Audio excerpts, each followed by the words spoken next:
Molasses killed 21 people, and the first thing almost everyone does when they hear that is smile, which is exactly how a disaster this consequential got buried for over a century. On January 15, 1919, a steel tank holding 2.3 million gallons of thick industrial syrup tore apart without warning in Boston's North End. The wave that came out was 25 feet tall, moving at 35 miles per hour, and it didn't flow the way water flows. It crushed, and the people caught inside it didn't drown. Most of them suffocated, trapped in something that set around them like concrete while they were still alive. But here's what makes this story stranger than the flood itself. The tank had been screaming for years before it gave way. The company knew, and when it finally collapsed, their first move wasn't to take responsibility, it was to blame a bomb. And if your brain just went, "Wait, Molasses," good. Stay right there, because what actually unfolded in Boston's North End that afternoon was one of the most preventable, most covered up, and most consequential industrial disasters in American history. And the real story goes so much deeper than a tank that burst. We're going to go through what actually caused it, not the surface answer, the real one that took nearly 100 years to confirm. We're going to talk about what the company did immediately after and the legal battle that followed that quietly changed how every building in America gets built today. And then there's one detail near the end of this, about what the steel in that tank had in common with the Titanic, that I think is going to genuinely surprise you. Let's start with the part most people skip over entirely. The years before it happened. The company had built the tank in 1915 when World War I had increased demand for industrial alcohol, and the construction process had been rushed and haphazard. It was a 50-foot-tall steel holding tank on Commercial Street in Boston's North End, and its contents were used to produce alcohol for liquor and munitions manufacturing. There was money to be made, there was wartime pressure to produce, and so the tank went up fast. No licensed engineer was legally required to review the design. Nobody had to sign off on anything. And here's the thing. It showed immediately. It was leaking from day one. Every time it was filled, it groaned and shuddered. In response to complaints, the company painted the steel blue tank a brownish red, presumably to camouflage the leaks. Think about that for a second. The fix wasn't to repair the tank. The fix was to change the color. So the leaks were harder to see, and it wasn't subtle. The tank leaked so consistently that neighborhood kids treated it as a source of free candy. They'd scrape the leaks with sticks and carry the sweetness home on their fingers. People in the neighborhood heard it groan and settle. At least one company employee reportedly warned management that it was structurally unsound. The container kept groaning and peeling, and outside of recorking it, the company took little action. So when the tank finally gave way, it wasn't a surprise to the steel. It had been trying to tell everyone for years. Now here's where the physics gets genuinely unsettling, because this wasn't a flood, not the way we usually picture one. The tank released more than 2 million gallons of molasses in a 25-foot-high, 160-foot-wide wave that raced through the North End at 35 miles per hour, destroying everything it touched.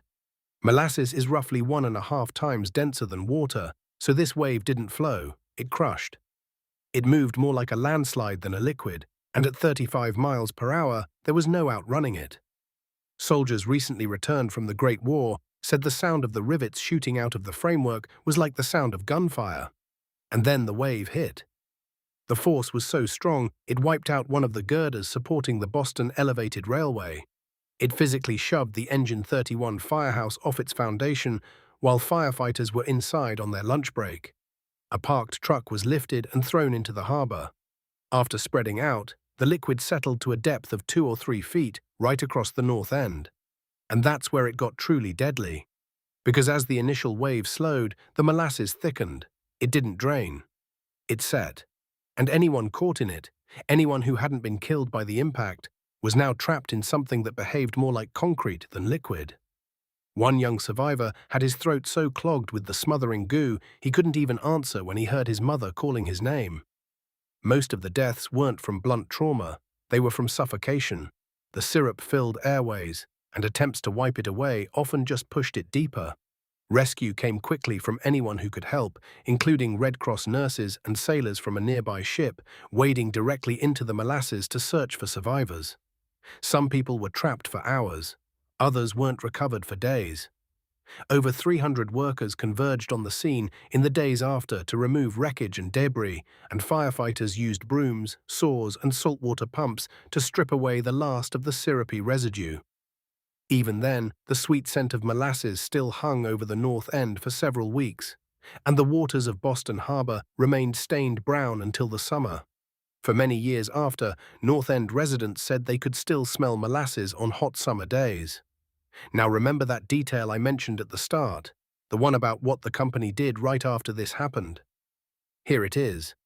The company initially blamed the tank's failure on anarchists, claiming that just a year prior they had received a phone threat against the tank, and that they had found a bomb at another USIA facility in 1916.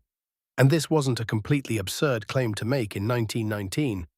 Boston had experienced real anarchist activity in that era. The city took the theory seriously for a while.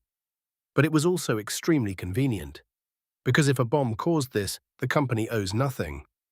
If their own engineering caused this, they owe everything. The lawsuit that followed became one of the largest cases in Massachusetts history up to that point. After a 6-year investigation involving 3,000 witnesses and 45,000 pages of testimony, a special auditor, not a standard jury, ultimately reviewed the case and evidence and determined the company was at fault because the tank had not been strong enough to hold the molasses.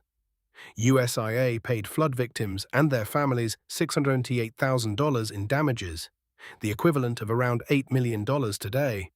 But here's what that lawsuit actually produced, and this is the part almost nobody covers. All the things we now take for granted, that architects need to show their work, that engineers need to sign and seal their plans, that building inspectors need to come out and look at a project. All of that came about as a result of the Great Boston Molasses Flood case. Before this, none of that was legally required. You could build a 50-foot steel tank full of millions of gallons of liquid, hand it to a company, and nobody had to formally sign off that it was safe. This disaster ended that.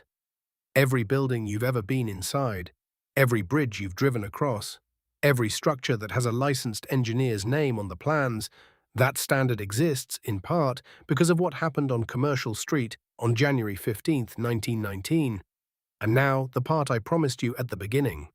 The real cause, the one that took almost a century to confirm. Nearly 100 years later, a new study finally found the cause of the disaster: steel too thin and brittle to withstand the pressure. Ronald Mayville, a structural and metallurgical engineer, found in Civil and Structural Engineer magazine that the steel was 50% too thin. But that wasn't even the most damning part. The walls of the tank were made from a low manganese steel susceptible to fracture, the same type of steel, coincidentally, used on the Titanic. What engineers didn't fully know at the time was that the steel had been mixed with too little manganese, which gave it a high transition temperature, making the metal brittle when it cooled below 59 degrees Celsius. The air temperature the day of the failure was about 40 degrees Celsius. The steel was in a brittle condition, so the tank wasn't just too thin. It was made of steel that became increasingly fragile in cold weather, filled to near capacity with a fresh, warm load of molasses on top of colder molasses already inside, on a day when temperatures had swung dramatically and the whole thing had been cracking under pressure for years. Mayville suggested that perhaps the last few and greatest fillings of molasses were sufficient to grow a crack to a critical size in a susceptible, brittle material, leading to the complete rupture. The same material science failure that sent the Titanic to the bottom of the Atlantic. Different disaster, same underlying flaw, same era, same blind spot in what engineers understood about steel. And all of this happened, by the way, at one of the strangest moments in American history. The Spanish flu epidemic had finally slowed after killing nearly 700,000 Americans. World War I had just ended. The boys were coming back home, though for many families, theirs didn't. Boston was already living in that strange mix of relief and grief when the tank gave way. The disaster barely made national headlines because the world had simply run out of room for more catastrophe. So here's what we actually learned today. A tank that was leaking from the day it was built, painted brown to hide the evidence, never tested, never inspected, made of steel that was half as thick as it needed to be, and too brittle to survive a cold January, killed 21 people and injured 150 more. The company tried to blame anarchists. A 6-year court battle proved them wrong, and the legal fallout quietly rewrote the rules for how every structure in America gets built. The Great Molasses Flood isn't a weird footnote. It's the reason buildings have to be signed off by engineers. It's the reason inspectors exist. It's a disaster that changed the physical world you live in, and almost nobody knows it happened. If this kind of deep dive into overlooked history is your thing, there's another video on this channel that goes into a disaster with a very similar pattern. Ignored warning signs, corporate cover-up, and a legal case that changed everything. It's worth your time, and if you made it this far, drop a comment with the most surprising thing you learned. I genuinely read them, and it helps more people find this video. Subscribe if you want more of this. There's a lot more where this came from.